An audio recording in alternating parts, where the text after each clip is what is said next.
Cette capsule vous est présentée par Evo Rétro, compagnie techno montréalaise d'accessoires de jeux vidéo, et par la boutique Maixu pour vos peluches et articles décoratifs geek. Et bonjour, ici Sébastien, j'espère que ça va bien. Aujourd'hui, nouveau test, je vous parle du jeu Pikmin 3 Deluxe.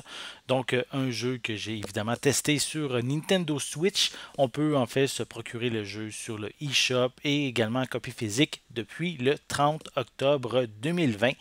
Donc, en fait, si vous ne connaissez pas la franchise Pikmin, elle a vu le jour en 2001 sur la GameCube et 3 ans plus tard, le second volet est apparu toujours sur cette même console. Et en fait, qu'est-ce qui est arrivé? C'est que le troisième opus, lui, est apparu en 2013, en fait, sur la défunte Wii U, et a été quand même aussi suivi par un spin-off sur 3DS cette fois-ci en 2017.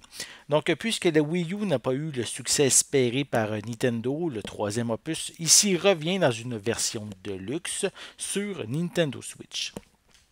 Le jeu a le même, en fait, la même base que sur Wii U et en fait l'histoire tant qu'elle concerne les habitants de la planète Kopai qui n'ont plus en fait assez de ressources naturelles et les responsables politiques vont décider d'envoyer des équipes dans l'univers à la recherche de nouvelles ressources et c'est à ce moment-là qu'ils vont découvrir une planète qui peuvent satisfaire à leurs besoins.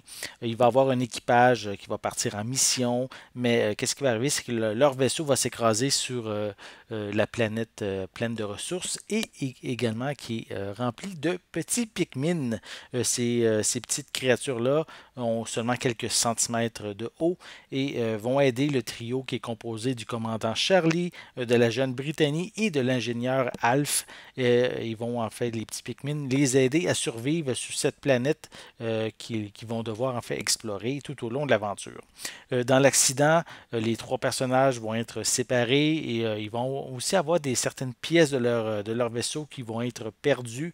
Et en fait, le but de la mission est de retrouver les compatriotes, de retrouver également certaines ressources pour pouvoir survivre parce qu'à la base, ils n'ont pas beaucoup de ressources de nourriture en fait. Et aussi, ils vont devoir retrouver leurs pièces manquantes. Il y a plusieurs sortes de Pikmin qu'on va découvrir sur la planète. On a évidemment les premiers qu'on découvre, ce sont les Pikmin rouges, qui sont de petites créatures vaillantes, résistantes au feu. Ils sont efficaces aussi pour récupérer ou transporter des objets, ainsi que des fruits qu'on va découvrir, qu'on va pouvoir transformer en nourriture. Les fruits sont vraiment essentiels en fait pour la survie et donc on a vraiment besoin d'en récupérer si on ne veut pas mourir de faim. Comme autre type de Pikmin, on a les bleus qui peuvent survivre dans l'eau. On a également les jaunes qui, eux, peuvent résister à l'électricité. On a aussi deux autres types de Pikmin qui sont nouveaux. Et on a ici le Pikmin Rock qui est, lui, est un peu plus gros et aussi qui permet de briser des objets ou infliger plus de dégâts. Le dernier Pikmin est le rose qui, eux, ces petites créatures-là peuvent voler grâce à leurs ailes et aussi transporter des objets dans les airs. Concernant les graphismes, la végétation est vraiment superbe, elle est remplie de couleurs. Les effets aquatiques sont aussi très bien rendus, ainsi que l'animation des ennemis qui sont très bien réalisés. Et le tout se fait en toute fluidité, sans ralentissement, qu'on soit en mode nomade ou sur l'écran de la télé.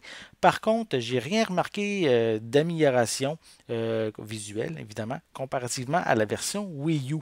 Côté gameplay, on retrouve quelques différences. On n'a plus de gamepad comme sur la Wii U, donc on ne peut plus afficher la carte sur le deuxième écran. Et de plus, je ne comprends pas la décision Nintendo d'avoir retiré l'écran tactile. C'était quand même quelque chose qui facilitait assez la vie lors de l'aventure. Mais en gros, quand même, la maniabilité fonctionne toujours très bien, mais quand même demande un petit temps d'adaptation. Côté nouveauté, on peut maintenant cibler les ennemis et basculer d'un Pikmin à un autre tout en se servant des gâchettes de la manette. C'est quand même ici un ajout bien apprécié personnellement. On retrouve aussi maintenant un mode coopération qui est quand même assez sympathique.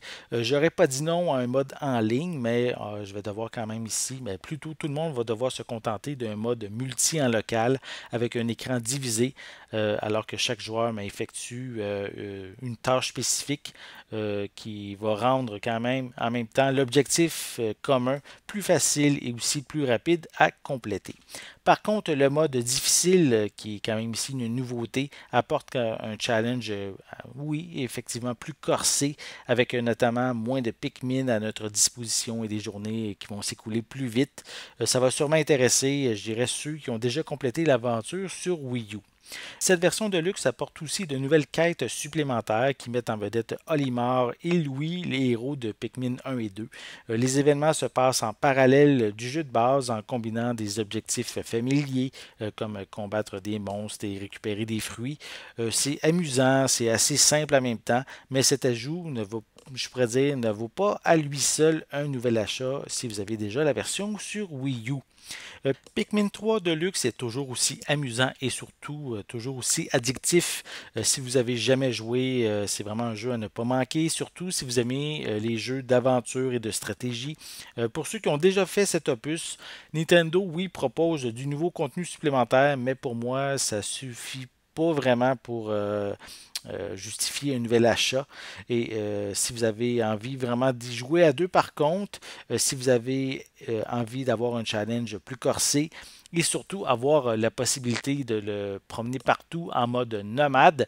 Là, c'est évidemment peut-être quelque chose à considérer.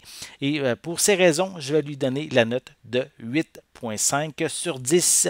J'espère que vous avez aimé cette vidéo. Si c'est le cas, n'hésitez pas à mettre un pouce en l'air, à laisser des commentaires et dites-moi justement, est-ce que vous aimez la franchise Pikmin?